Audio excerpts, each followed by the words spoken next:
देखिए, यहाँ के जो आमदार हैं गीता जैन जी, उनका क्या स्टैंड है उसके बारे में ज़्यादा अच्छे ढंग से वो खुद बता सकती हैं। स्थानिक नेता ने इतना तो समझना चाहिए कि किसको सम्मान दिया जाए, प्रोटोकॉल क्या होता है। अगर वो स्थानिक नेता की समझ नहीं है, हमारे स्थानिक जिला अध्यक्ष को इतनी छोटी सी बात अगर समझ नहीं आती है तो वो उनका प्रॉब्लम है, मेरा नहीं। नमस्कार, आदाब। मैं अजीम तांबोली, आप देख रहे YSR न्यूज़। मीरा भाईंदर शहर की विधायिका गीता जैन फिर एक बार सुर्खियों में छाई हुई है। जी हाँ, हम बात करें मीरा भाईंदर शहर की विधायिका गीता जैन की। जो गीता जैन निर्दलीय यहाँ की मीरा भाईंदर शहर की विधायिका है और वो किस पक्ष में है, इसको लेकर वो सुर्खियों में बनी हुई है। इस संदर्भ में आज हमने विधायक गीता जैन से बातचीत की, साथ ही साथ मीरा भाईंदर शहर के भारतीय जनता पार्टी के जिला अध्यक्ष किशोर शर्मा ने भी अपनी प्रतिक्रिया दी। देखिए, यहाँ के जो आमदार हैं गीता जैन जी, उनका क्या स्टैंड है उसके बारे में ज़्यादा अच्छे ढंग से वो खुद बता सकती हैं। लेकिन जब वो आमदार बनकर आई थी तो उन्होंने भारतीय जनता पार्टी को अपना समर्थन दिया था, ऐसा उन्होंने सबके जाहिर रूप से उन्होंने जाहिर किया था उसको।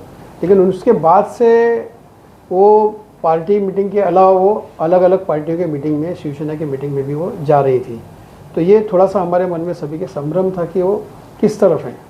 उसके बारे में उनसे चर्चा की एक बार बात हुई थी मेरी, तो उन्होंने कहा था कि नहीं, हमारे जो वरिष्ठ हैं उन्होंने उनको कहा ऐसा करने के लिए। तो उसके बारे में वरिष्ठों ने तो मुझे उनसे मैं जानकारी ले नहीं सकता अगर उन्होंने मुझे कुछ बताया नहीं। और इन्होंने जो बताया है तो बेहतर ये जानती है कि इनको क्या इंस्ट्रक्शन है, किसने दिया है, कहाँ से दिया है, क्या है। तो इसीलिए मेरे पास तक स्थिति अभी तक क्लियर नहीं है कि वो हमारे साथ में है या वहाँ पर। देखिए, बहसबाजी उन्होंने इसीलिए किया था कि आप मुझे बुलाया कीजिए, बुलाइए, ठीक है हम आपको बुलाते हैं, लेकिन अगर आप अलग अलग कार्यक्रम में जाती हैं तो स्थिति स्पष्टता नहीं होती है। उनके कुछ कार्यकर्ता भी हमारे पास में नहीं है। कोई कार्यकर्ता तो उनके हमारे साथ में अगर चलिए वो नहीं है तो उनके कुछ कार्यकर्ता हमारे साथ में आने चाहिए, वो भी उनके कोई कार्यकर्ता भी हमारे साथ में नहीं, उन्होंने जोड़ के रखे हैं। तो स्थिति अस्पष्ट ही है, इसीलिए मैंने उनको आमंत्रण नहीं दिया था, ऐसा मैं बता सकता हूँ। मुझे कभी कभी ये लगता है कि जो ऐसे प्रश्न पूछते हैं कौन से राजनीतिक दल में हो, कहीं उनके संवैधानिक जो ज्ञान है उस पर संदेह होने लगता है। मैं निर्दलीय MLA यहाँ से हूँ। निर्दलीय को लोग चुनते हैं, इसलिए मैं निर्दलीय एक आमदार हूँ। मैं किसी पक्ष में कभी भी नहीं हो सकती। युति को समर्थन दिया है, मैं युति के समर्पित और समर्थित दोनों आमदार आप मुझे कह सकते हैं। बीजेपी अपने जो भी उन्होंने मुझे काम सौंपा था इलेक्शन में, मैंने वो भी किया। मस्के जी के लिए जब शिंदे जी ने कुछ काम सौंपा, मैंने वो भी किया और हम सब ने मिलके युति के उम्मीदवार के लिए काम किया। यानी ये युति धर्म है। मैं फिर कहती हूँ, मैं किसी दल में हो ही नहीं सकती। संविधान है, मुझे 5 साल अपक्ष ही रहना है।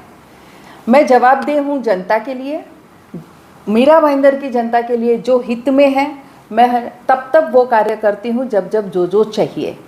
मैं फिर कहती हूँ, बीजेपी ने बुलाया तब मैं बीजेपी के वहाँ भी जाती हूँ, क्योंकि युति है, वो हमारा विरोध पक्ष नहीं है। शिंदे जी और बीजेपी की युति है और युति के हर वो प्रोग्राम में मैं जाती हूँ। तो क्या आप जो भी बीजेपी वालों ने मस्के जी के लिए काम किया, क्या आप उसको गलत ठहराएंगे क्या कि उन्होंने क्यों किया, वो तो बीजेपी के हैं। मैं फिर कहती हूँ, जब हम युति में हैं तब युति धर्म निभाना पड़ता है और मेरा स्टैंड हमेशा हमारे मीरा भाईंदर की जनता के हित की ओर रहेगा। वो स्थानिक नेता का प्रॉब्लम है। स्थानिक नेता ने इतना तो समझना चाहिए कि किसको सम्मान दिया जाए, प्रोटोकॉल क्या होता है। अगर वो स्थानिक नेता की समझ नहीं है, हमारे स्थानिक जिला अध्यक्ष को इतनी छोटी सी बात अगर समझ नहीं आती है तो वो उनका प्रॉब्लम है, मेरा नहीं। आप देख रहे थे YSR न्यूज़ में अजीम तांबोली, भाईंदर।